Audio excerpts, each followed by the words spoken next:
प्यारे बच्चों, स्वागत है आपका आज का इस वीडियो में। आज हम बात करेंगे एमए द्वितीय सेमेस्टर के जो तीसरा पेपर है, paper 7 India's foreign policy, Bharat की विदेश नीति। इसमें किस प्रकार के प्रश्न 2019 में पूछे गए थे, 2022 में लगभग इसी प्रकार के प्रश्न इसी प्रकार के पैटर्न पर आएंगे। ये पेपर आपका 80 अंकों का होगा। सेक्शन ए या खंड अ में आपसे 4 प्रश्न पूछे जाएंगे, जो 5 अंकों का एक प्रश्न होगा। तो 4 पंजे 20 अंकों के आपके ये प्रश्न होंगे। 8 प्रश्न दिए होंगे, कोई 4 प्रश्न आपको इसमें से करने होंगे। पहला प्रश्न होगा, भारत की विदेश नीति के उद्देश्य बताइए। ये पिछली बार 2019 में पूछा गया था। इस बार पूछा जा सकता है कि भारत की विदेश नीति से आप क्या समझते हैं, इसकी विशेषताएं बताइए। प्रश्न संख्या 2, पंचशील क्या है। तो पंचशील के बारे में अक्सर पूछा जाता है। 1954 का जो समझौता था भारत चीन के बारे में, कि जिसमें अनाक्रमण, अखंडता, हस्तक्षेप, समानता तथा सहयोग, शांतिपूर्ण सहअस्तित्व, इन 5 चीज़ों को शामिल किया गया था। ये क्या था, किस किस के बीच हुआ था, ये पूछा गया था। तो हो सकता है इस वर्ष भी ये परीक्षा में पूछा जाए। प्रश्न संख्या 3 पूछा गया था 2019 में, अमेरिका की भारत पाक युद्ध 1971 के समय क्या नीति थी। तो आपको इसको ठीक प्रकार से पढ़ना है। भारत अमेरिका संबंधों में इसका आंसर आपको मिलेगा और आप समझ जाएंगे कि अमेरिका का झुकाव, सदैव अमेरिका का झुकाव पाकिस्तान की ओर रहा है। प्रश्न संख्या 4, भारत सोवियत संधि 1971 क्या थी, इसके बारे में आपने इसमें लिखना है। प्रश्न संख्या 5, कोलंबो समझौता 1962 पर एक संक्षिप्त लेख लिखिए। तो जो कोलंबो समझौता हुआ था श्रीलंका के साथ भारत का, इस पर आपको एक लेख लिखना है। प्रश्न संख्या 6, शिमला समझौता 1972 क्या है, इसका वर्णन कीजिए या इसके बारे में लिखिए। तो आप इसके बारे में लिख लेंगे, इंदिरा गांधी के काल का ये समझौता है। प्रश्न संख्या 7, मधेसी समस्या क्या है।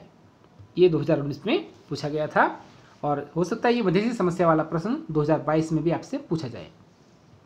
अंतिम प्रश्न पूछा गया था 8वां प्रश्न। इन 8 प्रश्नों में से कोई 4 प्रश्न आपको करने हैं।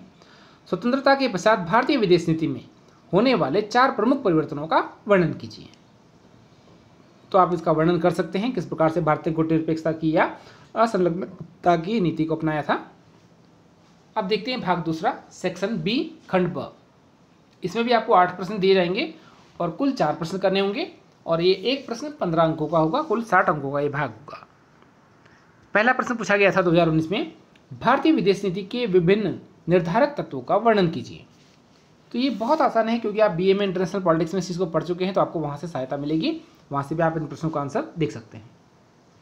प्रश्न नंबर 2 पूछा गया था, गुट निरपेक्षता भारतीय विदेश नीति की आधारशिला है, इस कथन को स्पष्ट कीजिए।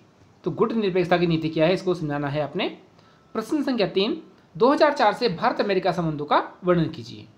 तो 2004 उसके पश्चात जो भारत अमेरिका परमाणु समझौता हुआ और वर्तमान में जो संबंध है अमेरिका के साथ भारत के, उसका वर्णन आपने करना है, उससे पहले का वर्णन नहीं करना है।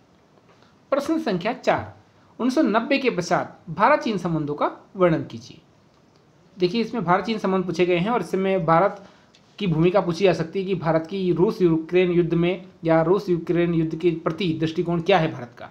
तो आपको उसका भी ध्यान रखना है कि जो युद्ध चल रहा है या युद्ध समाप्त होने वाला है तो क्या स्थिति है, उसका भी इसमें जिक्र किया जा सकता है।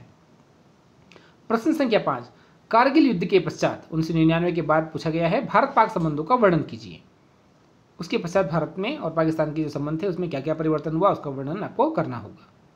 प्रश्न संख्या 6, 1971 से अब तक भारत बांग्लादेश के संबंधों का वर्णन कीजिए। 1971 में बांग्लादेश स्वतंत्र हुआ था 16 दिसंबर 1971 को, और उसके पश्चात से आज तक के भारत बांग्लादेश संबंधों में क्या विस्तार हुआ, क्या सुधार हुआ, क्या समस्याएं आई, उन सबको आपको इसमें वर्णन करना है। प्रश्न संख्या 7, भारत की परमाणु नीति का वर्णन कीजिए। तो भारत की परमाणु नीति का आपको ठीक से अध्ययन करना है, क्योंकि ये प्रश्न समझ लीजिए अनिवार्य है और ये प्रश्न 2022 में पूछा ही जाएगा।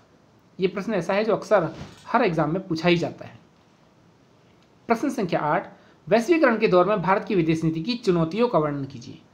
वर्तमान जो वैश्वीकरण का दौर है, इसमें भारतीय विदेश नीति की चुनौतियां क्या क्या है, इनका वर्णन आपको करना है। प्यारे बच्चों, ये प्रश्न पत्र 2019 में पूछा गया था और क्योंकि 2020 में परीक्षाएं नहीं हुई थी, 21 में ऑब्जेक्टिव हुई थी बहुविकल्पीय प्रकार से, तो 2022 का जो प्रश्न पत्र होगा बिल्कुल ऐसा ही होगा। बस 2-4 प्रश्न उनकी भाषा परिवर्तित की जा सकती है या उसको चेंज किया जा सकता है। तो आप देख लीजिएगा एक बार से कि इसी प्रकार का मॉडल प्रश्न पत्र आपके पास आने वाला है। हो सके तो इसको भी अपनी कॉपी में सॉल्व करने की कोशिश कीजिएगा, इससे आपको बहुत सहायता मिलेगी अधिकतम अंक प्राप्त करने में। वीडियो पसंद आए तो लाइक शेयर सब्सक्राइब जरूर कीजिएगा। मिलते हैं चौथे प्रश्न पत्र में। आज के लिए इतना ही, धन्यवाद।